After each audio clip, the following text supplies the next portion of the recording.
कैसे हैं दोस्तों, स्वागत करते हैं एक और नई वीडियो में। और काफ़ी हवा चल रही है क्योंकि परमेश्वर का संदेश सुनाना बहुत ज़रूरी है। आज हम बात करेंगे परमेश्वर के वचन से, क्योंकि ये जो हवा चल रही है, जो धूप है, ये परमेश्वर ने निकाली है।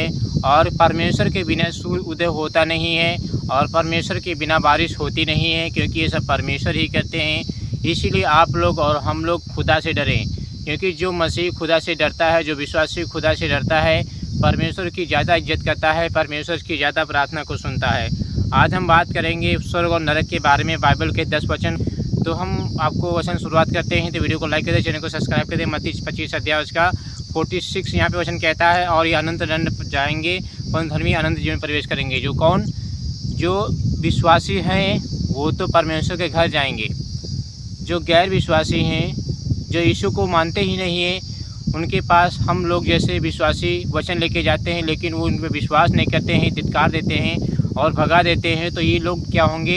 अनाथ जो होंगे, आनंद विनाश का दंड पाएंगे। और धर्मी जो होगा वो जीवन में प्रवेश करेगा, यानी स्वर्ग में प्रवेश करेगा धर्मी। यहाँ पे परमेश्वर का ये वचन कहता है। मैं आपको विस्तार से उसको समझाने जा रहा हूँ, वीडियो को बहुत ध्यान से सुने। यीशु मसीह इस वचन में 2 अंतिम मंजिलों के बारे में बात करते हैं, यानी 2 जगहों के बारे में बात कर रहे हैं, यानी स्वर्ग के बारे और नरक के बारे में। 2 जगहों, यानी एक इंसान को जो एक आत्मा होती है उसको या तो स्वर्ग जाना होगा या तो नरक जाना होगा। इसमें 2 जगहों की बात की जा रही है, स्वर्ग और नरक के बारे में। कोई इस पर ज़्यादा टॉपिक पे बात नहीं करता है मेरे मसीह बहनों। सिर्फ बहुत कम मसीही हैं जो नरक के बारे में बात करते हैं। आप हमारे 5 साल पहले जो वीडियो देखते होंगे, हम सिर्फ नरक और स्वर्ग के बारे में वीडियो बनाते थे और परमेश्वर के वचन से ही हम आपको समझाते थे। वचन कहता है, जो लोग परमेश्वर को अविष्कार कर देते हैं, यानी जो परमेश्वर को स्वीकार नहीं करते हैं, परमेश्वर को इनकार कर देते हैं कि तू नहीं चाहिए प्रभु, परमेश्वर तू मुझे नहीं चाहिए, मुझे शैतान चाहिए, शैतान मुझे सुख देता है, शैतान मुझे आनंद देता है, तू परमेश्वर नहीं चाहिए। जो लोग परमेश्वर का पृथ्वी पर इनकार कर देते हैं, जो लोग यीशु मसीह का इनकार कर देते हैं, वचन कहता है, और वचन कहता है उसके मार्ग पे नहीं चलते हैं, वे अनंत मेरे मसीह बहनों नरक में जाएंगे। जो यीशु मसीह के मार्ग पे चलता है वे अनंत जीवन में प्रवेश कर लेंगे। लेकिन जो यीशु मसीह को क्या करता है? अविष्कार कर देते हैं, यानी यीशु मसीह को स्वीकार करता है और यीशु मसीह को अविष्कार करता है। यानी स्वीकार करने का मतलब होता है यीशु मसीह पे विश्वास करना, और अविष्कार करने का मतलब होता है यीशु मसीह का इनकार करना।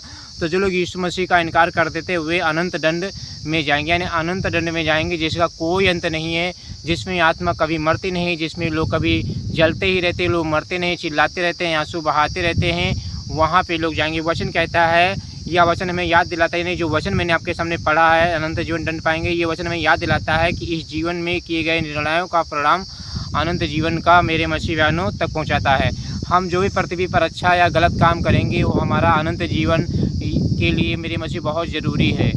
आप जो पृथ्वी पर होते हो वो स्वर में सब कुछ लिखा जा रहा है। हम पृथ्वी पर जो भी कर रहे हैं सब कुछ स्वर में लिखा जा रहा है। न्याय के दिन जीवन की पुस्तक में अगर नाम आपका नहीं लिखा होगा तो डिलीट कर दिया जाएगा, तो आपको नरक में डाल दिया जाएगा। यूहन्ना की पुस्तक में लिखा 14 अध्याय का 2 वचन, यहाँ परमेश्वर का से लिखा हुआ है, मेरे पिता के घर में, मेरे यीशु मसीह यहाँ पे कह रहे हैं कि मेरे पिता के घर में, यानी स्वर्ग में, तीसरे स्वर्ग में रहने के बहुत सारे बिस्तर हैं, बहुत सारे घर हैं, मकान है रहने के लिए। मैं जा रहा हूँ, चिंता मत करो, तुम्हारे लिए ही जगह तैयार करने जा रहा हूँ। क्योंकि मसीह विरोधी के दिन में ये सारे मकान जो होंगे टूट जाएंगे, इनको ढा दूंगा, ऊंची ऊंची बिल्डिंगें गिर जाएंगी, तो तुम्हारे लिए स्वर्ग में मैं मकान तैयार करने के लिए जा रहा हूँ। तो जैसे यीशु मसीह आएंगे हमें लेके जाएंगे, और हमारा मकान जो है यहाँ पे नहीं, हमारा मकान स्वर्ग में है। वचन कहता है, मैं तुम्हारे लिए जगह तैयार करने जाता हूँ। यीशु स्वर्ग में, मेरे मसीह हमारा घर कहाँ है? स्वर्ग में परमेश्वर है। ध्यान देना, यीशु स्वयं अपने लोगों के लिए वहाँ एक स्थान तैयार कर रहे हैं, यानी हमारा स्थान यहाँ पे नहीं है। जो ईंट और पत्थरों का घर है ये एक दिन ढह जाएगा, एक दिन टूट जाएगा। वचन कहता है, इसका अर्थ है कि परमेश्वर चाहता है कि लोग उसके साथ अनंत जीवन तक रहें, कोई मेरे मसीह बहनों गलती ना करें। स्वर्ग कोई काल्पनिक कहानी नहीं जो टीवी में देखते हो, पिक्चर में देखते हो, ये काल्पनिक होती हैं, चाकू मार देते गला काट देते हैं, ये काल्पनिक झूठा होता है, दिखाने के लिए मनोरंजन होता है। लेकिन यीशु मसीह जो बाइबल में वचन लिखे, ये मनोरंजन नहीं, ये सत्य है बिल्कुल। और मेरे मसीह वास्तविक एक स्वर्ग स्थान है, यानी आपको विश्वास करना है, आपको ये विश्वास करना पड़ेगा कि यीशु मसीह ही सत्य है, यीशु मसीह ही जीवन है, और स्वर्ग कोई कहानी नहीं है, कोई खिलवाड़ नहीं है, बूढ़े बुड्ढों की ये कहानी नहीं है कि हम स्वर्ग की कहानी सुनाएं। ये हकीकत है। यीशु मसीह वहाँ से उड़ के हमारे लिए जान दी। प्रकाशित हुआ कि 21 का 4, और उनकी आंखों से आंसू पहुँचे डाले जाएंगे। वचन कहता है हर एक मसीही जो आज प्रभु के लिए रो रहा है, प्रभु के लिए तकलीफ़ें सह रहा है, उसके परमेश्वर क्या करेगा, वहाँ पे शांति देगा, वहाँ पे सुख देगा, वहाँ पे हर एक आंसू परमेश्वर क्या करेगा, पहुँचेगा। वचन कहता है स्वर्ग में ना तो आपको कभी शरीर में बीमारी आएगी। हाँ, वे अभी इन्फेक्शन हो जाता है, शरीर में फोड़ी निकल आता है, आंखें दर्द करती हैं, नाक का दर्द, कान दर्द करता है, लेकिन स्वर्ग में ऐसा नहीं होगा। वहाँ पे कोई बीमारी नहीं है, वहाँ पे कोई परेशानी नहीं, वहाँ पे कोई मुसीबत नहीं है, वहाँ पे कोई कष्ट नहीं, वहाँ पे ना कोई दुख है और ना कोई रोना है। आज इंसान मर जाता है तो रोता है, दर्द होता है तो रोता है, बीमार हो जाता है तो रोता है, वहाँ पे रोना नहीं है। वचन कहता है वहाँ ना कोई रोना है और ना वहाँ पे दांत पीसना है और ना कोई वहाँ पे परेशानियाँ हैं, कोई भी वहाँ पे परेशानियाँ नहीं है। हम इस संसार में देखते हैं कि वहाँ रोना नहीं होगा, यानी जो परमेश्वर के घर में है वहाँ पे रोना नहीं होगा। परमेश्वर स्वयं अपने लोगों के साथ शांति और आनंद देगा, यानी जो नदी होगी उसका जल हम पिएंगे और परमेश्वर अपने लोगों के साथ रहेगा। यानी हमको परमेश्वर हरी हरी चराइयों में ले चलेगा और हम तराइयों में बैठा करेंगे, नदियों के तराइयों में बैठा, पेड़ों के छाँव में बैठा करेंगे और यीशु मसीह हमें दाना पानी दिया करेगा। वो हमारा चरवाहा होगा और हम कभी भूखे प्यासे नहीं होंगे। परमेश्वर यहोवा का वचन कहता है, ये राजाओं के राजा का वचन कहता है। इसीलिए प्रभु कहते हैं मन फिराओ, मेरे पास लौटाओ, क्योंकि समय बहुत करीब आ चुका है। मरकुस 9 अध्याय उसका 43 वचन यहाँ पे इसका ऐसे लिखा हुआ है, यदि तेरा हाथ तुझे ठोकर खिलाए तो उसे काट कर फेंक दे। क्यों? क्योंकि प्रभु यीशु मसीह कहते हैं अगर पाप तुझे गुनाह में गिरा रहे हैं, तेरे काम तुझे गुनाह में गिरा तो उसे काट कर फेंक दे। ढूंढना लंगड़ा बहरा काना हो जा, स्वर्ग चला जा। प्रभु यीशु मसीह कहते हैं नरक ना जाना, क्योंकि भूल कर नरक में न जाना, क्योंकि वहाँ तो रोना है, वहाँ तो दांतों का पीसना है, वहाँ तो चिल्लाना है, वहाँ तो तड़पना है। ये परमेश्वर का वचन कहता है। यीशु यहाँ पाप की गंभीरता को बताते हैं। जो पाप होता है मेरे मसीह बहुत एक गंभीर चीज़ है।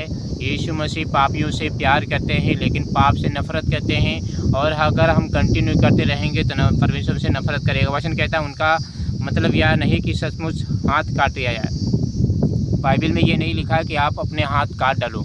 जो हमें पाप में वो चीज़ गिरा रही उसको काटने को प्रभु यीशु मसीह कह रहे हैं हाथ काट दोगे, खाना कैसे खाओगे, आँख निकालोगे, बाइबल कैसे पढ़ोगे, बल्कि यह कि हमें हर चीज़ उस चीज़ से दूर रहना है जो हमें परमेश्वर से दूर ले जाती है। नरक बहुत भयानक स्थान है, इसलिए पाप से दूर रहना आवश्यक है। ये जो बाइबल में लिखा है मेरी मसीह बहनों, परमेश्वर उस चीज़ को मना कर रहे हैं जो चीज़ पृथ्वी पर गलत है। यानी जो चीज़ पृथ्वी पर गलत है परमेश्वर कह रहे हो उसको तुम ना करो, उससे तुम अलग हो जाओ। और जो नरक है बहुत भयानक स्थान है, बहुत ही डरावना स्थान है, और यीशु मसीह कहते भूल कर तुमको वहाँ पे नहीं जाना है।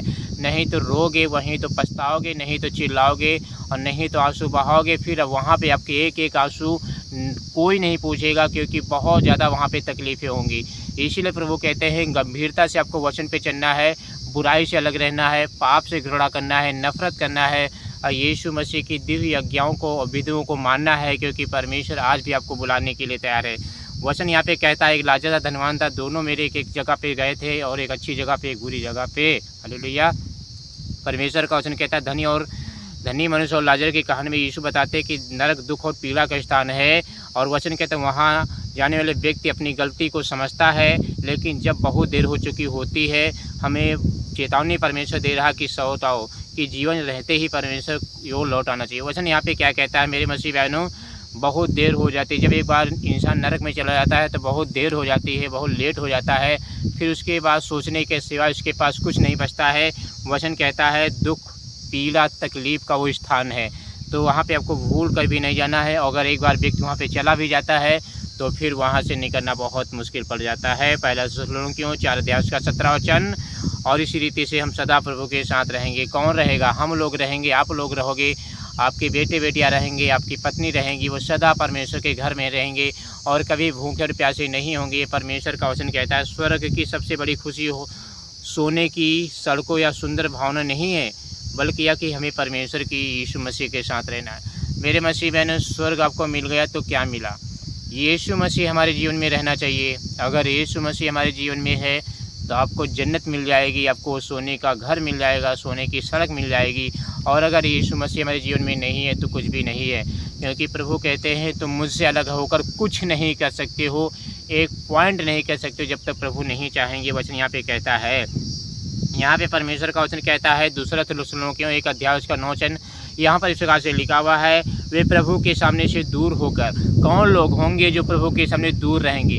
कौन लोग होंगे जो प्रभु यीशु मसीह के पास नहीं रहेंगे? कौन लोग होंगे जो यीशु मसीह से बहुत दूर चले जाएंगे और वो अनंत विनाश की कटनी काटेंगे? वो कौन लोग होंगे? वचन कहता है वे लोग होंगे जो अपने देवी देवता को पूज रहे हैं, मंदिरों को पूज रहे हैं, मंदिर को बनवा रहे हैं, मूर्तियों को ढा रहे हैं, पत्थर को पूज रहे हैं। वे लोग मेरे मसीह बहनों परमेश्वर के घर में वास नहीं कर पाएंगे।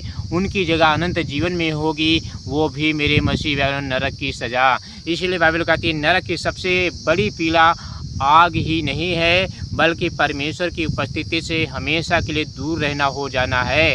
यानी नरक जो इंसान जाता है हमेशा के लिए, वो हमेशा के लिए परमेश्वर से नाता टूट जाता है, डोरी उसकी टूट जाती है, संपर्क उसका टूट जाता है। जैसे हम मोबाइल में फ़ोन करते हैं, जब नेटवर्क आता है तो हम बात करते रहते हैं, नेटवर्क टूट जाता है, कनेक्शन बात नहीं हो पाती है, वैसे ही हमारा कनेक्शन टूट जाएगा अगर हम एक बार धरती के नीचे चले गए अधोलोक में। फिर परमेश्वर से चिल्लाते रहेंगे, कोई उत्तर नहीं मिलेगा। जो लोग जीवन भर परमेश्वर दूर रहना चुनते हैं वे अनंत काल तक उससे अलग रहते हैं। यानी जो पृथ्वी पर हम लोग प्रभु को इनकार कर देते हैं, हम लोग प्रभु से दूर रहना पसंद करते हैं, वे जीवन भर जिंदगी भर परमेश्वर से दूर ही रहते हैं नरक में। इसीलिए प्रभु कहते हैं मेरे बच्चों, मेरे बेटे बेटियों, तुम मेरे पास लौट आओ। आज भी परमेश्वर आपको गले लगाना चाहता है। आज भी परमेश्वर प्रभु यीशु मसीह आपको चूमना चाहता है, आपसे प्यार करना चाहता है, आपसे बातें करना चाहता है, आपके साथ रहना चाहता है। आज भी परमेश्वर आपसे बहुत लव करता है। दोस्तों, यीशु मसीह को बिल्कुल ना भूले, क्योंकि वही सत्य है, वही मार्ग है, वही जीवन है जो आपको पहुंचा सकता है। यहाँ पे परमेश्वर का वचन कहता मत्ती 7 अध्याय का 13 और 14 से यहाँ पे इसका ऐसे लिखा हुआ, चौड़े फाटक से प्रवेश करो, क्योंकि वह चौड़ा फाटक है, वह सरल मार्ग जो जीव विनाश को पहुँचाता है। चौड़े फाटक से प्रवेश करो। वे कौन लोग चौड़े फाटक? कौन लोग? मूर्ति पूजा वाले संसारी लोग हैं, वे लोग चौड़े फाटक से प्रवेश कर करके नरक जा रहे हैं। लेकिन कठिन है मार्ग, सकरा है मार्ग, जीवन को पहुंचाता है। वे हम लोग हैं जो आज पृथ्वी पर तकलीफ सह रहे हैं, जो पृथ्वी पर आज दुख सह रहे हैं, जो पृथ्वी पर आज पीड़ा सह रहे हैं, जो पृथ्वी पर मुसीबत सह रहे हैं, हम लोग हैं मेरे दोस्तों। यहाँ पे वचन कहता है बहुत सारे लोग संसार के रास्ते पर चलते हैं जो अंत में विनाश की ओर ले जाता है। लेकिन जीवन का मार्ग सकरा है। यानी यीशु मसीह सकरा मार्ग है, वो जीवन हमें देना चाहता है। वो सकरा मार्ग क्यों?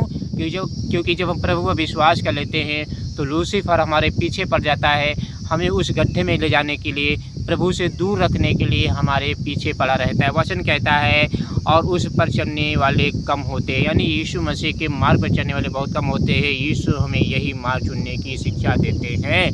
वचन यहाँ पे कहता है यीशु में सकरा मार्ग चुनने की शिक्षा दे रहे हैं कि सकरा मार्ग चुनो, वो जीवन है। चौड़ा फाटक में खूब पाप करो, खूब बीड़ी पियो, खूब गुटखा खाओ, दारू पियो, लड़कीबाजी करो, गलत लोगों की संगति करके पत्ते खेलो, मौज मस्ती करो, फिल्मी गाने सुनो, ये है चौड़ा फाटक। और यीशु मसीह कहते हैं जो लोग चौड़े फाटक से आज जा रहे हैं वे अनंत विनाश की कटनी काटेंगे, वे लोग अनंत दंड पाएंगे और धर्मी लोग अनंत जीवन में प्रवेश करने पाएंगे। परमेश्वर का वचन कहता है प्रकाशित वाक्य की पुस्तक में लिखा 20 अध्याय उसका 15 वचन, यहाँ पर इस प्रकार से लिखा हुआ है, जिस किसी का नाम मेरी मसीह रजिस्टर में लिखा नहीं होगा, बुक में लिखा नहीं होगा, उसे डाल दिया जाएगा धरती के नीचे, जहाँ पे लोहा पानी बन जाता है। भूल कर वचन कहता है कि ना जाना। परमेश्वर चाहते हैं कि हर व्यक्ति उद्धार पाए। यानी यीशु मसीह चाहते हैं कि हर एक विश्वासी, हर एक व्यक्ति संसार से निकलकर प्रभु के पास आए, हर एक व्यक्ति उद्धार पाए। ये परमेश्वर प्रभु यीशु मसीह चाहते हैं। लेकिन लूसीफर चाहता है कि लोग मूर्ति पूजा करें उस सच्चे खुदा को छोड़कर। लेकिन जो लोग प्रभु के उद्धार को ठुकरा देते हैं, तू नहीं चाहिए प्रभु, तू हट जा, तू नहीं चाहिए, तेरे में दुख है, तकलीफ़ है, मैं नहीं चल पाऊंगा तेरे वचन पे, जो लोग प्रभु के एक साइड में रख देते हैं और अपना जीवन जीने लगते हैं, परमेश्वर वचन कहता है न्याय का सामना उनको करना पड़ेगा। इसलिए आज ही प्रभु यीशु मसीह में विश्वास करना बहुत ज़रूरी है, बहुत ही आवश्यक है आपके लिए प्रभु के पास लौट आने का, प्रभु से प्रेम करने का, प्रभु से बातें करने का। आज ही आपके पास मौका है कि यीशु मसीह चाहते हैं कि हम लौट आएँ। ये परमेश्वर यहोवा का वचन कहता है, ये राजाओं के राजा का वचन कहता है, ये सर्वशक्तिमान परमेश्वर का वचन कहता है। यूहन्ना 3:16 कहता है, क्योंकि परमेश्वर ने हमसे इतना प्रेम किया कि अपने बेटे को रख नहीं छोड़ा, उसको भी नीचे फेंक दिया। जाओ लोगों के लिए लहू बहाओ और उनका उद्धार करो। जब यीशु मसीह क्रूस पर चढ़े थे तो कहा था, पिता पिता तूने मुझे क्यों छोड़ दिया। यानी सारे संसार का पाप यीशु मसीह पर लाद दिया गया था और उसने सारी मानव जाति के लिए लहू बहाया। अब हम स्वर्ग जा सकते हैं, अब हम यीशु मसीह के घर जा सकते हैं, क्योंकि यीशु मसीह हमारे लिए लहू बहा चुके हैं, हमारे पापों के लिए लहू बहा चुके हैं। अब हमें चिंता करने की ज़रूरत नहीं है, हमें सिर्फ प्रार्थना करने की ज़रूरत है, हमें सिर्फ यीशु मसीह की आज्ञाओं को मानने की ज़रूरत है। मेरे मसीह बहनों, बाइबल सबसे अच्छी चीज़ है, महत्वपूर्ण आपके जीवन में चीज़ है, इसे मेरे मसीह नज़रअंदाज ना करें। परमेश्वर नहीं चाहता कि कोई भी व्यक्ति उस अथाह कुंड में जाए। यीशु मसीह मेरे मसीह इसीलिए भेजा गया ताकि हर व्यक्ति को उद्धार प्राप्त करवाए और स्वर्ग का अधिकारी बने। उद्धार परमेश्वर में ही मिल सकता है, यीशु मसीह में ही मिल सकता है। स्वर्ग और नरक के बारे में अंतर। स्वर्ग नरक, स्वर्ग परमेश्वर की उपस्थिति है, नरक परमेश्वर से अलगाव है। अनंत जीवन है, आनंद है, खुशी है परमेश्वर के साथ। नरक में पीड़ा है, दुख है, तकलीफ़ है, परमेश्वर से दूर रहना है। आंसू नहीं बहाओगे स्वर्ग में, लेकिन नरक में दुख और पीड़ा है, पछतावा है, ये परमेश्वर का वचन कहता है। जीवन है स्वर्ग में, दंड है नरक में, शांति है नरक में नहीं बिल्कुल मिलेगी, और बेचैनी है नरक में। शांति मिलेगी आपको स्वर्ग में, बेचैनी मिलेगी नरक में, और उजाला बिल्कुल भी नहीं मिलेगा आपको नरक में, लेकिन स्वर्ग में आपको उजाला ही उजाला मिलेगा। परमेश्वर का वहाँ पे सिंहासन होगा और हम वहाँ पे राज्य करेंगे और हमारे राज्य का कभी अंत नहीं होगा। बेचैनी, घबराहट, चिंता, दुख, परेशानी, डिप्रेशन, ये चीज़ें हैं नरक में, लेकिन स्वर्ग में खुशी ही खुशी है, आनंद ही आनंद है। बेचैनी का नामो निशान परमेश्वर मिटा देंगे, ये खुदा का वचन कहता है। तो प्रभु आपसे प्रेम करता है, प्रभु आपसे प्रेम करता है, हमसे प्रेम करता है, इसीलिए हमें बचाना चाहता है, इसीलिए हमारे लिए जान उसने दी है। परमेश्वर चाहते हैं कि हम उद्धार प्राप्त करें, परमेश्वर चाहते हैं कि हम स्वर्ग जाएं। धन्यवाद करते हैं यहोवा कि तूने मुझ पर प्यार किया है, तूने अपना प्रकाश हम पर डाला है, तूने हम पर प्रभु जी अपना आशीष बरसाई है। यीशु मसीह हम पर दया अनुग्रह बनाए रखना, यीशु के नाम में आमीन।